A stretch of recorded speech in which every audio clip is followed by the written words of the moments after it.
Hello, welcome to Chitraseema. Telugu cinema స్థాయిని అంతర్జాతీయ స్థాయికి మించి అక్కడ దాకా తీసుకెళ్ళి నించోబెట్టిన దర్శకుల్లో కొంతమంది ఉంటారు. ముందుగా మనం చెప్పుకునేది Telugu cinema before this movie, after this movie అంటే బాహుబలి అంటాం. అంతకన్నా ముందు అద్భుతమైన సినిమాలు వచ్చాయి. మన కథలు వివిధ భాషల్లో రీమేక్ అయ్యాయి కూడా.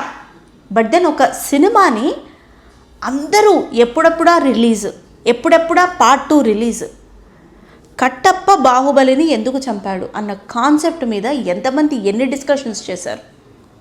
సో ఇట్లా ఒక సినిమా గురించి అందరూ ఇంటర్నేషనల్ లెవెల్లో కూడా చర్చించుకునే విధంగా ఈ సినిమా తీసుకెళ్ళి నుంచోబెట్టేసింది. అట్లాగే కొందరు దర్శకులు ఉంటారు, వారు ఎంచుకునే కథనం, పాత్రలు, ఆ పాత్రలకి ఒక క్యారెక్టర్ ఆర్క్ అంటారు, ఇవన్నీ పర్టిక్యులర్గా ఉంటారు. ఆడియన్స్ ఈ ఆస్పెక్ట్స్నే ఎంజాయ్ చేస్తారు. సినిమాకి బ్రహ్మరథం పడతారు. ఆదరించడమైనా, బాక్స్ ఆఫీస్ కలెక్షన్లు కురిపించడమైనా, ఇట్లా సినిమాల్ని తీర్చిదిద్దే డైరెక్టర్స్లో ముందు వరుసలో ఉన్న డైరెక్టర్స్లో ఒక పేరు గురించి మాట్లాడుకుందాం. He's not just the name, he's a personality. He's none other than Shri Anil Ravipudi garu. ఎప్పుడూ సరదాగా నవ్వుకుంటూ ఉంటారు, జోకులు వేసుకుంటూ ఉంటారు. ఈయన ఇంత కథ రాస్తారా, ఈయన డైలాగులు రాస్తారా, ఈయనకి ఇంత టైం ఉందా అని అనిపిస్తుంది. కానీ ఒక్కొక్కటి రిమార్కబుల్ ప్రాజెక్ట్ అని ఇప్పటివరకు చేస్తూ వచ్చినవి. కొన్ని సూపర్ సక్సెస్ఫుల్ సాధించాయి, ఒకటో రెండో అనుకున్నంత స్థాయి విజయం సాధించలేకపోవచ్చు. కానీ ఆద్యంతం ప్రతి సినిమా ఆడియన్స్ని ఎంటర్టైన్ చేసింది అనడంలో ఏ మాత్రం సెకండ్ థాట్ లేదు. పఠాస్లో హీరో గారిని ఆయన చూపించిన విధానం, హీరో క్యారెక్టర్కి ఒక క్యారెక్టరైజేషన్, కథనం, ఆద్యంతం ఎంటర్టైన్మెంట్నే ఆయన ఆయువుగా ఎంచుకున్నటువంటి విధానం, ఇది ఆడియన్స్ని విపరీతంగా ఆకర్షించింది. Before becoming a director, Anil గారు హేమీలైనటువంటి డైరెక్టర్ల దగ్గర రైటింగ్, ఇతరితర డిపార్ట్మెంట్స్లో వర్క్ చేసి క్షుణ్ణంగా ఎక్స్పీరియన్స్ సంపాదించుకున్న తర్వాత ఇటు డైరెక్టర్గా తెరంగేట్రం చేశారు. అందులో ఆయన వర్క్ చేసిన వారిలో శ్రీ కోన వెంకట్ గారు లాంటి వాళ్ళు ఎందరో ఉన్నారు. వారందరి టెక్నికల్, క్రియేటివ్ ఆస్పెక్ట్స్ అన్నీ పట్టుకుని ఈయనకు స్వంతంగా ఉన్నటువంటి క్రియేటివిటీని కూడా మేళవించి పటాస్ తోటి మన ముందుకు వచ్చారు. ఆ తర్వాత వరుసగా సినిమాలు చేసుకుంటూ వెళ్ళారు. సుప్రీం కావచ్చు, ఎస్పెషల్లీ రాజా ది గ్రేట్ కావచ్చు. ఇంతవరకు అసలు ఏ డైరెక్టర్ కూడా సాహసించినటువంటి ఆస్పెక్ట్. హీరో ఆద్యంతం బ్లైండ్ బట్ ట్రైన్డ్గా కనిపిస్తారు. అసలు ఇది చేయడం, ఆలోచించడం ఒక ఎత్తు అయితే, అందుకు హీరోని ఒప్పించటం, రవితేజ గారు కూడా ఆ పాత్రలో జీవించటం, ఎక్కడో క్లైమాక్స్లో నా కళ్ళు ముందు నుంచి కనిపిస్తున్నాయి లాంటి సర్ప్రైజులు కాకుండా ఆద్యంతం తను నమ్మిన ఆ సిద్ధాంతాన్ని ఆ సినిమాలో అలా కూర్చోబెట్టేశారు అంతే. అక్కడి నుంచి పెద్ద సినిమాలు ఇంకా డైరెక్ట్ చేసుకుంటూ వెళ్ళారు. ఇటు మహేష్ బాబు గారిని సరికొత్త పంధాలో చూపించిన, అటు వెంకీ గారిని, ఆయన్ని మనం ఫ్యామిలీ హీరోగా, లవర్ బాయ్గా ఎంతలా యాక్సెప్ట్ చేసేసాం. ఆయన చేత F2, F3, వరుణ్ తేజ్ గారి చేత కూడాను చూపించిన బాలయ్యను భగవత్ కేసరి అంటూ ఎంత రిమార్కబుల్ ప్రాజెక్ట్.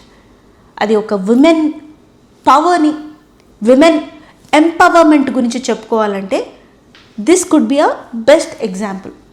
మళ్ళీ సంక్రాంతికి వస్తున్నామంటూ ఇంకొక రిమార్కబుల్ మూవీ.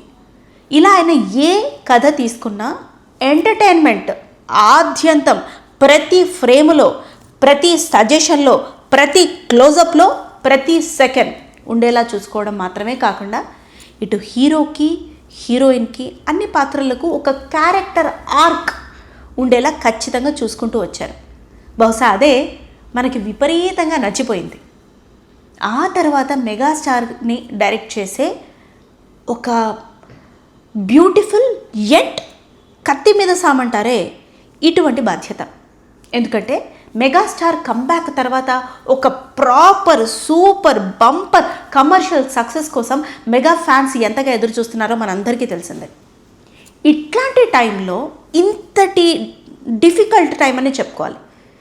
ఈ బాధ్యతను తీసుకొని మెగాస్టార్గా మనందరికీ తెలుసు, చిరంజీవి గారుగా మనందరి మనసుల్లో చిరస్థాయి ఆయన స్థానం సంపాదించుకున్నారు. కానీ మన శివశంకర వరప్రసాద్ గారిని పునః సరికొత్తగా మనకు చూపించిన ఘనత చిరస్థాయిలో అనిల్ రావిపూడి గారికే దక్కుతుంది. అందుకే ఈరోజు సినిమా 300 కోట్ల మార్క్ సంక్రాంతి రిలీజ్ అయినా ఇంత త్వరగా క్రాస్ చేసి ముందుకు దూసుకెళ్ళిపోతుందంటే ఇదిగో అనిల్ గారు చేసిన ఈ సాహసమే దీనికి మెయిన్ రీజన్. దానికి తోడు యాక్షన్ చేసిన, డాన్స్ చేసిన, స్టైల్గా ఉన్న, ఆయన నడకలోనే స్టైల్ చూపించిన చిరంజీవి గారికి ఉన్న కామెడీ టైమింగ్ వేరే లెవెల్. అందుకు ఎన్నో సినిమాలు ఉదాహరణ. ఆ సినిమాల్లో ఆయనకి యాక్షన్ ఉంటుంది, ఎమోషన్ ఉంటుంది, బట్ కామెడీకి సపరేట్ ఫ్యాన్ బేస్.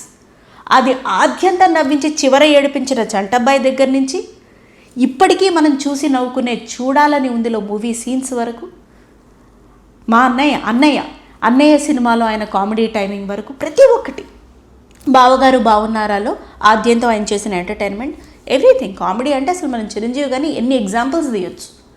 అట్లాంటి చిరంజీవి గారితోటి ఇట్లాంటి కామెడీ సాహసం చేసి మిక్స్డ్ రివ్యూస్ మధ్య రిలీజ్ అయిన మన శివశంకర వరప్రసాద్ ఇంత సూపర్ సక్సెస్ సాధించిందంటే మామూలు స్ట్రాటజీ కాదు. అనిల్ రావిపూడి గారు ఇంకో రికార్డు కూడా బ్రేక్ చేసి రీక్రియేట్ చేశారు. అదేంటో చెప్పండి. నయనతార గారు ఆవిడ చేసే ప్రతి మూవీకి సంబంధించి ప్రమోషన్స్ కోసం సినిమా రిలీజ్ బిఫోర్ ఏదైనా మాట్లాడడం అనేది అసలు ఎక్కడా మనం చూడలేదు. శ్రీరామరాజ్యం బిఫోర్ అండ్ ఆఫ్టర్ కూడా ఆవిడ ఎక్కడా పెద్దగా కనిపించిన దాఖలాలు కూడా లేవు. కానీ ఈ సినిమా స్టార్టింగ్ నుంచి ఆవిడ సినిమా కోసం కనిపిస్తూనే ఉన్నారు. ప్రమోషన్స్లో భాగంగా తనదైన స్టైల్లో ప్రమోట్ చేస్తూనే వచ్చారు, సపోర్ట్ చేస్తూనే వచ్చారు. This is also remarkable moment. ఇప్పుడు నెక్స్ట్ అనిల్ రావిపూడి గారి సినిమా ఎవరితో ఉండబోతోంది? ఏ స్ట్రాటజీ ఉండబోతోంది? ఫ్యామిలీయా, కామెడీయా, రెండూ కాదా? ఈసారి సీరియస్ మూవీ తీసి మన అందరినీ సర్ప్రైజ్ చేస్తారా? ఆయన మన Shivashankara Varaprasad movie time promotions టైంలో చెప్పినట్టు ఇటు చిరంజీవి గారిని, వెంకటేష్ గారిని, బాలయ్య గారిని, నాగార్జున గారిని కలిపి ఒక్కటేసారి ఆడియన్స్ ఫ్యాన్స్కి పండగ అయ్యేలాగా ఒక మల్టీ స్టారర్ అని కూడా అనడానికి లేదు, ఎందుకంటే హేమీలు కాబట్టి స్టార్ స్టడెడ్ సినిమాతోటి మన ముందుకు వస్తారా? చటుక్కుని ఇంకో లవ్ స్టోరీతో వస్తారా? మరి ఏం చేస్తారైనా? ఏదైనా చేయొచ్చు. బికాజ్ ఈరోజు ఇక్కడ ఉన్నారు వెండితెర మీద, రేపు బుల్లితెర మీద జడ్జ్ కింద వెళ్ళిపోతారు, ఎల్లుండొచ్చి ఏదో ప్రీ ప్రమోషన్లో గెస్ట్ కింద ఉంటారు, ఆ తర్వాత ఇంటర్వ్యూవర్గా ఆర్ఆర్ఆర్ లాంటి సినిమాల్లో ప్రమోషన్స్లో భాగంగా అక్కడికి వెళ్ళిపోతారు. అనిల్ గారు, మీరు ఏదైనా చేయగలుగుతారు. ఈ అనాలిసిస్ మీకు నచ్చినట్లయితే do like, share and subscribe to Chitraseema.